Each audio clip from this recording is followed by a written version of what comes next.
Guys, I wrote a book. Another book, actually.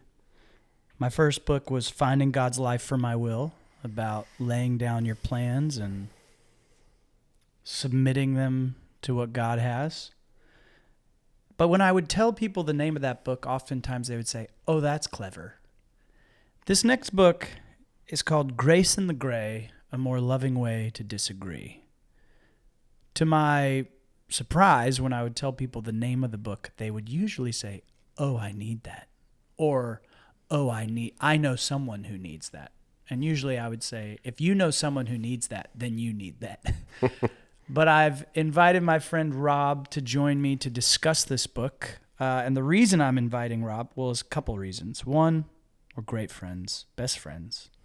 We hug. Thank you. Spent a lot of life together. Yeah, we sure have. Number two, Rob has a South African accent, so he sounds smarter than he is, at least to Americans. It negates when you go back to South Africa, right? Yes, they actually say that I sound like a Yank. Is an American accent as cool in South Africa as a South African accent is cool in America? Mixed reactions. I can see. Yeah, mixed reactions. It's pretty universally across the board very cool here in America. And the third thing that's very cool about Rob is he is a doctor now. The annoying thing is he insists that I call him Dr. Rob whenever we hang out. Mainly just you. Yeah. He has a doctorate in transformational leadership. Look at you. Leadership is a tough word for me to get behind. It is tough. Your first book, you wrote a whole book about. Yeah, but I love and honor that you have given your life so much time, effort, money to really be about the process of changing people. Rob runs cohorts where he has business leaders check in with their heart and actually not just think about the bottom line, but think about how to integrate their whole selves into their work. And I think this topic is well suited for you because in order to transform people, they have to be disagreed with. Yeah. Or they have to disagree with themselves. Yeah. Or so you probably have a lot to say, and we're going to get started. Rob, thanks for being here. Yeah, well, thanks for inviting me. Did you have a choice? I didn't invite you. Just showed up, and I said, well, That's I guess fair. we're going to do it. I heard there was lunch. Well, we'll have some fun. I've committed my life, my passion. I think the rest of what's my life has, our long life. We're like in our 40s now. We're almost. And we've both had near-death experiences. We have. I out of a car, and you had a stroke. Yep, I sure did. So we're having a good time. Yours is a bit more novel. Young man with a stroke. Yeah, injury to my neck. So wild. Yeah. I wonder if, because we went on holiday the week before that, so I am wondering. It's actually my fault. Whether it's your fault. This is an intervention. Who are all these people? Well, I am honored and excited to host this because you have a new book. My goal here is to get Mike into his book, to give us a sense of the aroma, the reason, some of the stories, and hopefully you'll go out and get yourself a copy because this topic is huge. It's really hard. I spend my life studying how people change in ways that hopefully can invite transformation, inspiration, education. It opens doors, but I really think this book is a door to a more meaningful life. And so we're going to get into that. And if it doesn't, Mike, I would like my money back. I say at the beginning of the book, the cool thing about this topic is even if my book isn't very good, the fact that someone opens it up and wants to learn, you're already on your way. I mean, if the subtitle was Grace in the Gray, How to Destroy Your Opponents Soundly, then I go, I got my work cut out for me. But I give it away in the title. Yeah. Hey, this isn't about winning arguments. This is about disagreeing more elegantly. Yeah. Well, so tell me about that. So let's start there. Yeah. There's a lot of things you could write about. You could write about so many things, but for somehow, some way, you arrived here. But it was a journey to here. So you wanted to write another book. I remember some of your first ideas, and then somehow you arrived here. Tell me about that journey. I came up with the title for this book on our trip to North Carolina. I remember. Yeah, I was in the car with you. Shooting out different words. And yeah, I'd like some royalties. Sorry, keep going. Well, I say I'm well suited because people go, what is a musician think that he has any sort of authority to talk about disagreement, And in fact, you going through your doctorate really screwed me up for about 6 months of my writing process. Cause I would tell a story, you go, well, what's your sample group for that? Yeah. Where's the facts? What are you citing? Facts. Rob wants facts. I write a bit more subjectively. Well, that's for sure. But being a musician has really helped me. One, because music is subjective. It's really hard to say to someone, objectively, that music you love is terrible. Like you can't actually do that. You have they can be like, I love Nickelback, and you can like offer them, thoughts on the note structure, but at the end of the day, music is subjective. Two, I was in a band for a long time, and let me just tell you, I got disagreed with 100% of the time. Yeah, I would imagine. Any idea you ever have is like, no, I don't. Someone's not going to like it. And then thirdly, our band played in probably over 1,000 different churches over the years.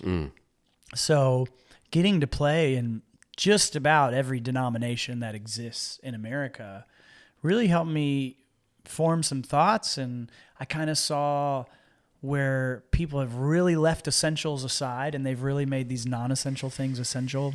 And I think being a CCM artist, I think people just assume because, your song speaks to them at a certain time and they go, oh, he gets me.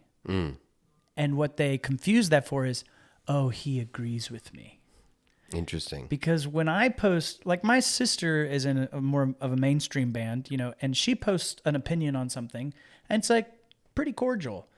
But whenever I post something on social media that rubs some people the wrong way, it seems like it destroys them. Like I realized, oh, you kind of viewed me as your pastor almost. Yeah. And it's really tough for them to hear me dissent with their opinion. So all that was all kind of the understory, I guess. Well, I'm sitting here thinking I'm still stuck on something you said about a minute ago. You played in 1,000 churches, and it just takes about a minute to research any topic about anything to do with anything in the Bible, and you realize 1,000 churches are going to have a lot of disagreements. Oh, and so you came in with your music. As long as you were playing your music, you were fine. Correct. So, and we were at this convention. Mostly fine. It was this statewide youth convention. I got kicked out of one state convention because apparently my theology didn't line up with the group. This other one, I remember the theme was live big for God. And Jason, my drummer, he always chuckles. He goes, Mike, you always have this way of completely disagreeing with what the speaker's saying, but in a way where a lot of times they don't even realize that I've done it. This time I definitely showed my cards. They had the theme was live big for God.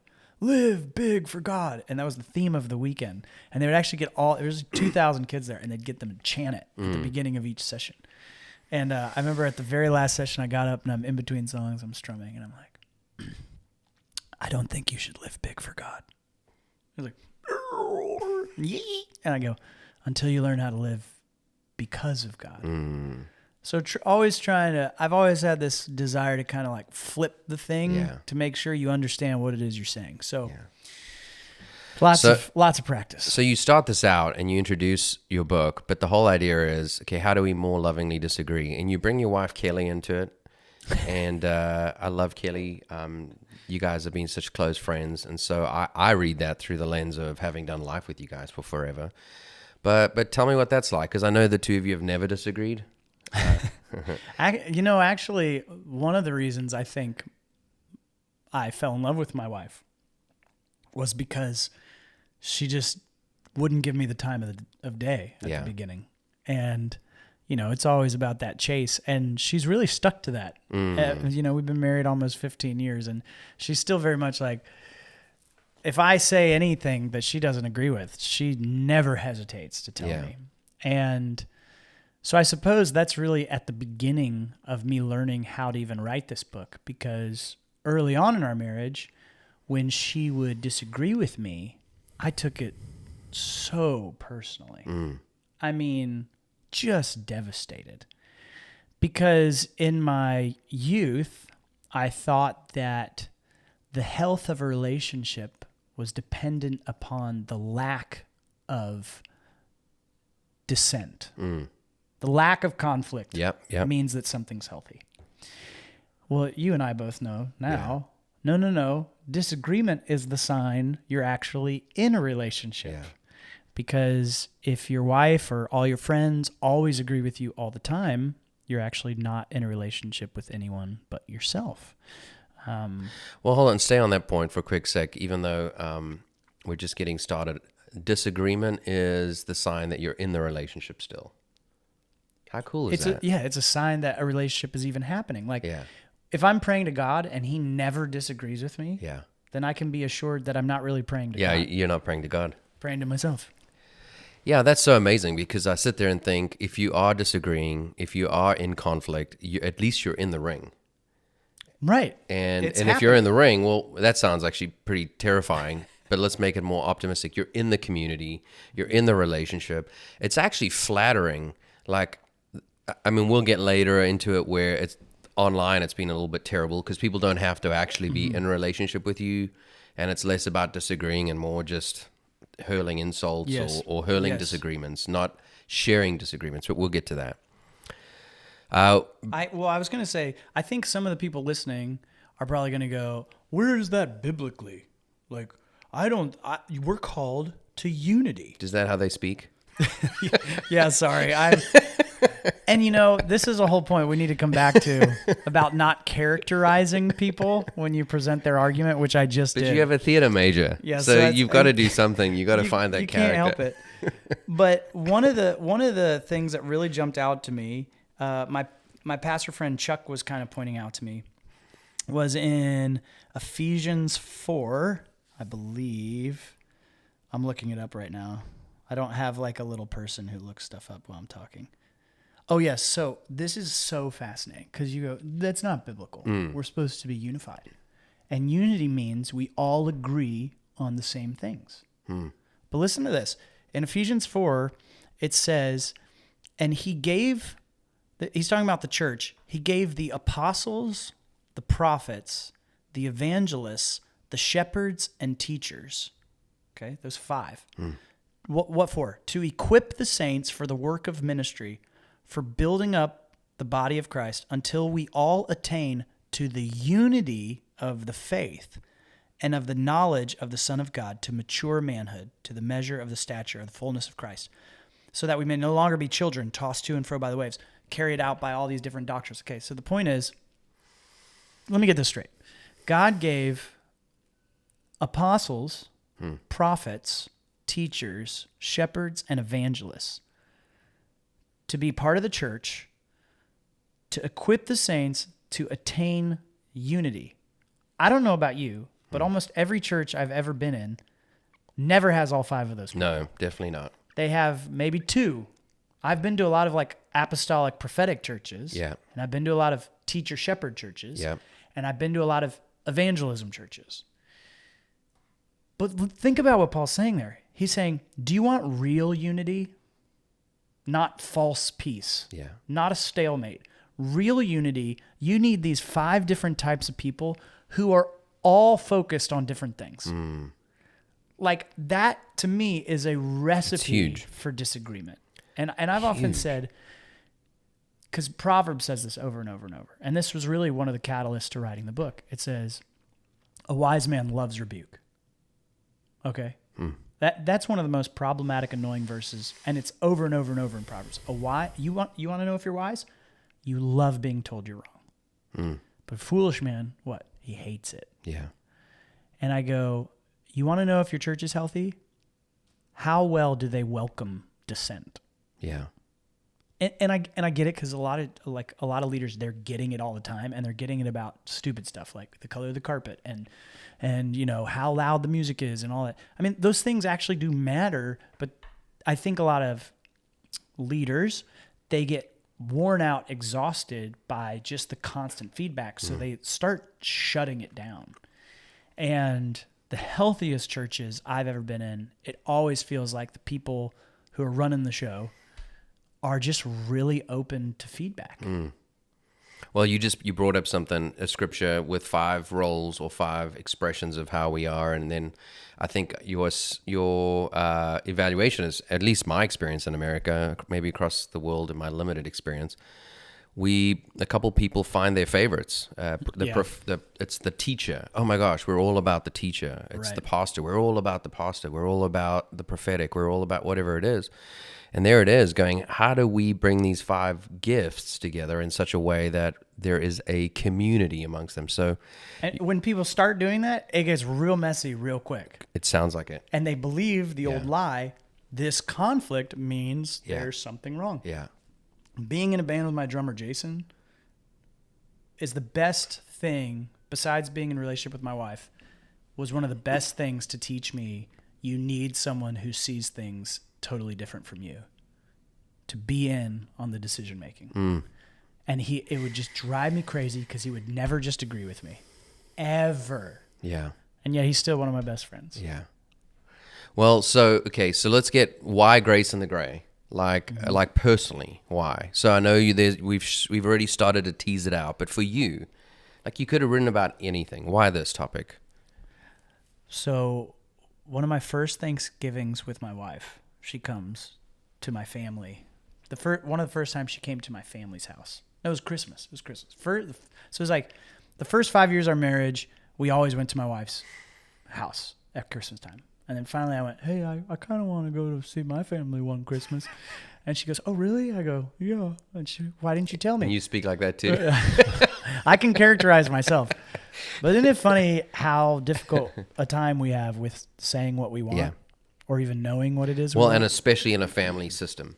Yes. I always say if you can do the work in a family system, anything that Mike talks about, if you can do this work in your family system and survive, the rest of the world is easy. And survive. You made it. So Christmas. So I realize what I need and want. I speak what I need and want. I'm heard. Very, very powerful. Yeah.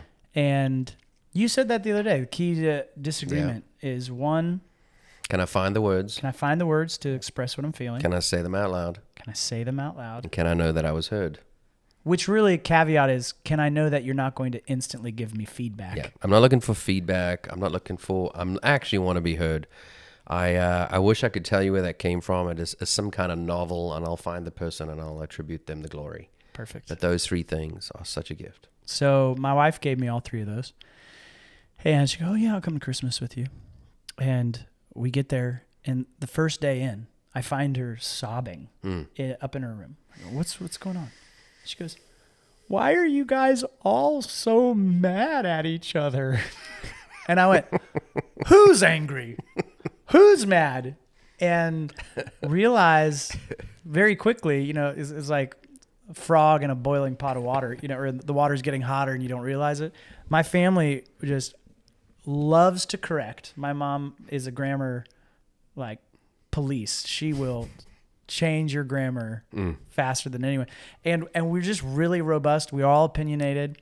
And I went, wow, maybe I have some work to do in the way that I disagree, because I don't feel like it's really hostile, but other people are experiencing it that way.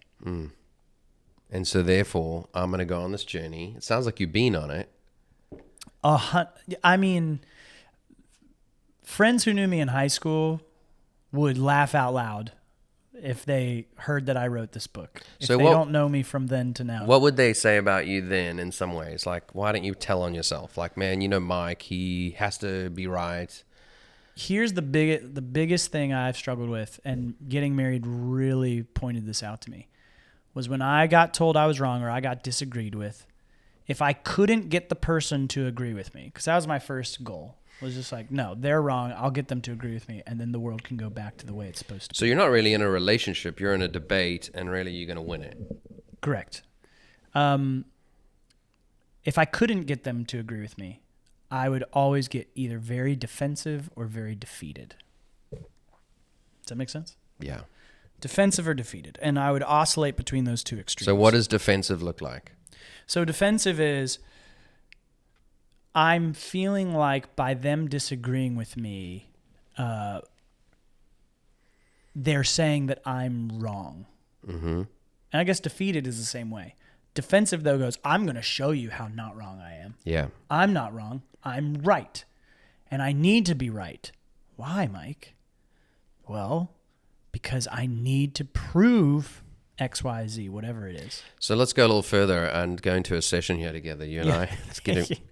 No, so a person becomes defensive. I would become defensive because I have to be right. Mm-hmm. And I would go, I'm not going to put words in your mouth, but I will. If it was me, I'd go because I'm afraid of something. It's actually, I'm afraid. Yes. Are you afraid of being wrong? I don't think so. I think being wrong plays into the fear of something greater. Like, so you're being real defensive. I have to be right. No, you have to not feel afraid. And what are you afraid of, which gives you the energy to be so aggressive to get your point across that you're willing to defend it? And then if you know you can't defend it, you throw your toys and you leave, but you're still left with the fear. The fear of what?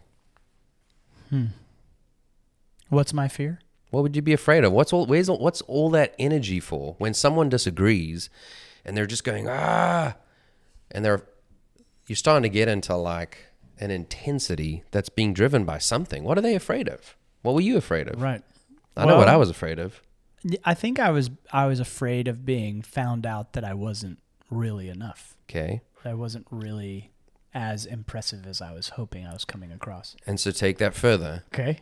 So you now get found out that you're not enough. Oh, if I don't stay defensive and if I don't win this, in my own mind even if I ruin this relationship, I'm not enough. And if they find out that I'm not enough, then what happens? They're going to leave me. 100%. 100%. So we'd rather chase people away to defend our position so they don't leave us. Mm-hmm. But at least we leave with this righteousness, righteousness. And that's what defeated is. Defensive is one side of the coin. Defeated is, well, we push them away before they can leave us. Yeah. Like, you hate me anyway, see? And it's like a self-fulfilling prophecy.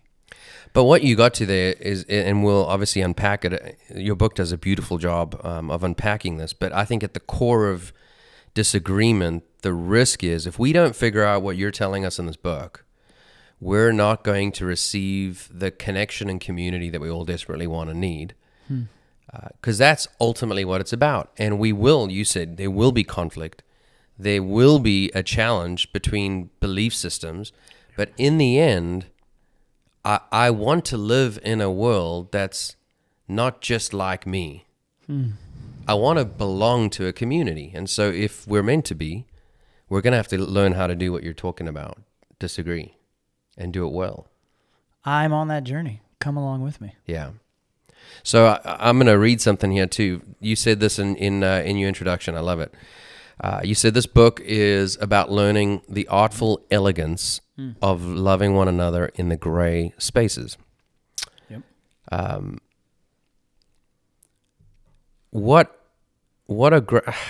don't like that statement.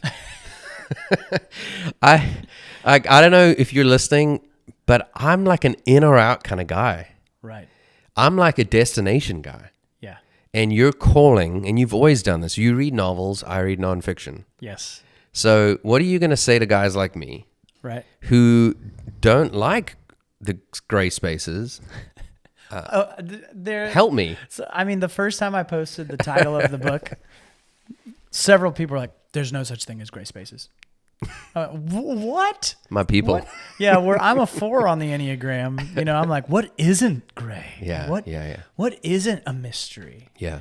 I think to be honest, like especially if you call yourself like a Christian and believe in the Bible and who God has defined Himself in those pages, He says, "I am who I am," and then He says, and then He's described as kadosh, kadosh, kadosh, holy, holy, holy in Hebrew, which means essentially, and theologians over time have done a better job than I'm about to do, but it says other, other than you can even understand. Wow.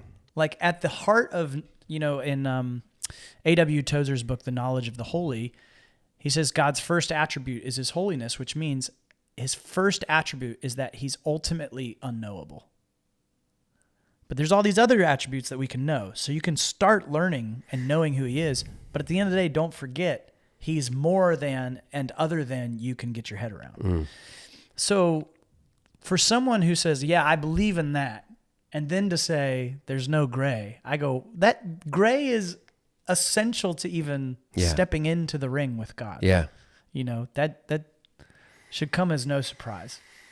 So we're going to have to, what are you saying? I'm going to have to go on this journey. For those of you that are like me, that want resolve, give me 3 things to do. You're inviting us into a space to explore. I'm going to give you one. This is the most practical thing. So practical. Then it happened just this past week. 2 different friends, exact same thing. Okay, you ready for this? I'm so ready. I know you don't like stories. You're a nonfiction guy. You just said it. Make the point. No. Okay. Spell it out, bro. So my buddy's texting me late at night, and him and his wife are in an argument. And he's like, this is unresolvable. We can't figure this out. And I go, well, what's happening? Well, she said this, and she said this, and she said this, and she said this. I go, try telling me what's going on again, but pretend you're her. And pretend that she's going to read this text of what you're saying to me. Now try to make her argument. As though she's going to read it. As though she would hear you present her argument and say, yes, that's exactly what I'm saying. Once you tell me that, then we can start. And on the flip side, my buddy Mark, who I go running with all the time, him and his wife were in the middle of this argument for 2 years. An ongoing argument, 2 years long. And I won't get into what it is, but I always know... That would be appropriate not to get into it. Actually, let's just start. Mark, I call myself his running therapist. He always texts me to go running, and then as soon as we meet up on the street, we start running, he starts pummeling me with questions. I'm like, am I your therapist? Is that what's happening? So he goes, hey, Mike, run? I go, I wonder what Mark wants to talk about. So we start running. He goes, bro, we had a breakthrough with our therapist. I go, well, who? He goes, me and my wife. He goes, you know that thing we've been arguing about for 2 years? I go, oh, yeah. He goes, finally made it. I go, oh, well, what happened? Did she agree with you? Did you agree with her? He goes, neither. I go, what happened? He goes, I understood where she was coming from. And he plays it back, and he goes, and as soon as I told her in my words, in a way that she went, yes, that's what I've been saying, it was like all the friction went out. And what I realized, and I said to him, I go, isn't it funny how most of us think what we want deep down is for everyone to agree with us, when really what we want is to just be seen and heard and understood.